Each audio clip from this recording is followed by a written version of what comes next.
I downloaded Hogwarts Legacy. It is, for those of you who don't know, there is I don't even know what there is with Hogwarts Legacy. I was about to say controversy, but the meta thought that I have of this is the difference between internet, Twitter, and the world, which I sort of talked about last week with there being stories that are, Philip DeFranco, who I watch on YouTube, is talking about these things which do exist, these websites where people will track who is streaming Hogwarts Legacy so they can plan to cancel them because Hogwarts Legacy is connected to J.K. Rowling, who they see as transphobic. And so these stories exist, and of course, it's just wait till they hear where we get oil from. Well, it's breaking sales records, etc. What was interesting is when I played it, what I found was it was, no joke, the most inclusive game I have ever played in my entire life, by far. So a lot of these things will start with like a seizure warning, but they don't all. And then it starts with, the accessibility menu, which is the first thing. It's got colorblind options. It's got your hard of hearing. How big do you want the text? Like all of this stuff that is not common at the beginning of the game. You'll maybe set the brightness or whatever. They don't label the voices male and female. There's voice 1 and voice 2 that your character can speak with, but they don't put a gender on them. This is in the build your experience. It's in the build your character thing. Yeah, there's all these things. And then, of course, there's, I think the first that I've ever seen in a video game, there's a trans character that you meet as a course of the main story without spoilers. This trans character protects you without really even knowing you, just stands up and kind of does the right thing against the implied antagonist, who I assume is one of the antagonists. I'm just getting started. Just, stands up, does the right thing, is an admirable person. The professors are it's the most international school ever. Yeah. It's the most, and granted, I didn't go to one of I think there probably are real schools like this that are deeply international, but I've never encountered a place so wildly international as this school. Every professor, and it's not just there's an Asian, there's an African. It's no, that person is from Japan, and this person is from China, and this person is a half-mixed Chinese London person who's actually from London, but clearly has one parent. It was it's crazy. And that this game, which is the one that is being boycotted, which I would argue is the strongest exemplar of what it sounds like, or ostensibly the community that is railing against it would like to see more of, I thought was not a mistake. I think that's actually the people connected. who are angry that J.K. Rowling is making money off this game or something. They're angry and I'm it has sure nothing that to do with the game. It has to do with her. And the Portkey games who make this, they've tried to distance themselves from her, and clearly I don't think share her politics with regards to trans people by the fact that they included this character in the game. So the outrage is specific to her, not the game. No, they want to cancel the game because the game. Yes, and this is it where I go a couple of things. One, there seems to be when I listen to some of the critiques, it seems to be animated by a not very thoughtful, reactive rage that is imprecise in its targeting and is mostly wanting to be vented, expressed, and to crush something is when I look at it. The other thing is the rage is also in some weird way, it's if you just unplugged from the internet and went to your GameStop and bought the game, and it's not real. If these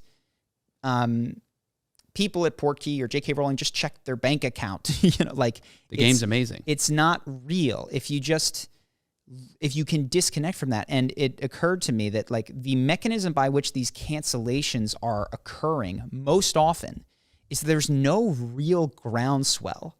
There was never a point with Louis that he couldn't have sold out a stadium. Remember Louis C.K.? Yes, yep. There was never a moment that he couldn't have done that. What there is... No, he canceled himself. Well, he canceled himself. Some people get canceled by Netflix, the Master of None show with Aziz Ansari, whatever. But it seems like what happens is that a small group of people put online pressure. It's almost always online. Very rarely does it spill over into the real world. There was a handful of picketing outside of Netflix for Dave Chappelle, but that goes away. Yeah, corporations usually quickly. pull out due to that, though. Well, so this online pressure is put onto a third party who is not Louis, who is not Aziz Ansari, who is not whatever, who feels that as just like not worth dealing with or feels meaningfully real. And then they cut association with the person, which has a real impact in that person's life. But at no point was there actually, in most of these, a popular consensus that we don't want this person anymore, whether it's Dave or Louie or, go through your list of cancellations. And it's kind of like an emperor's clothes things where it's like we all agree that Twitter is real. And I've even talked about this story now twice, that this is a thing that is happening.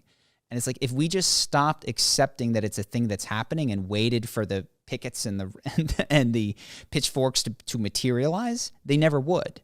Yeah. They just wouldn't. Like this is primarily an online, short-lived, and I don't just mean this particular one, this style of cancellation is like a fast-burning fire that really only exists in internet forums typed out, that very, very rarely, though it does on occasion, translates to real-world action. Yeah.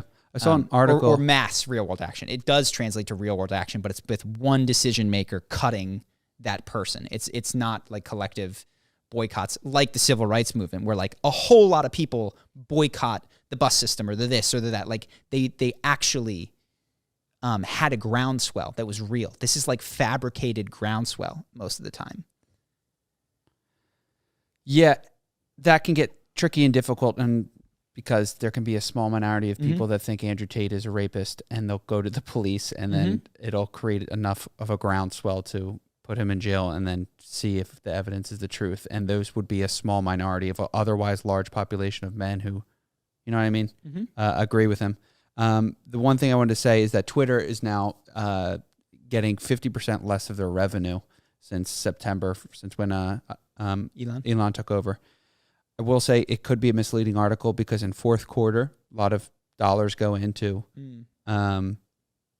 so like what are you read an article that said their revenue? They've made 50 million in this quarter since and quarter four they had 150 million. They've lost a lot of big yeah, but how does that relate to the last year or whatever? Exactly. Yeah, that's why I thought what I always want is just a chart over the last 5 years, quarter revenue over the last 5 years. Does it always go down quarter one? I don't need an article. Yeah. Just show me the graph. No, but the point of the article was that Elon is bad for the company and that Coca-Cola is no longer advertising on the platform because of a lot of pressure that Elon brings to the type of social media person he is.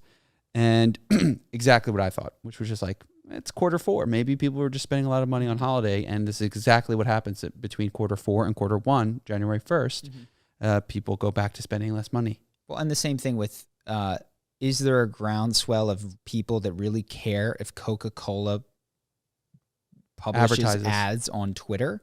Or is it like one person at Coke or one small group of people at Coke that probably have their own opinions, or maybe were influenced by a handful of activists? Probably they're internal to Coca-Cola would be my guess. Yeah. But yeah, it is interesting, I suppose, how the illusion of groundswell, which obviously would need to be reacted to. If there were people with pitchforks outside of your home, you would need to react. Yeah. It seems that what the internet has learned to do is to create the illusion and the feeling of that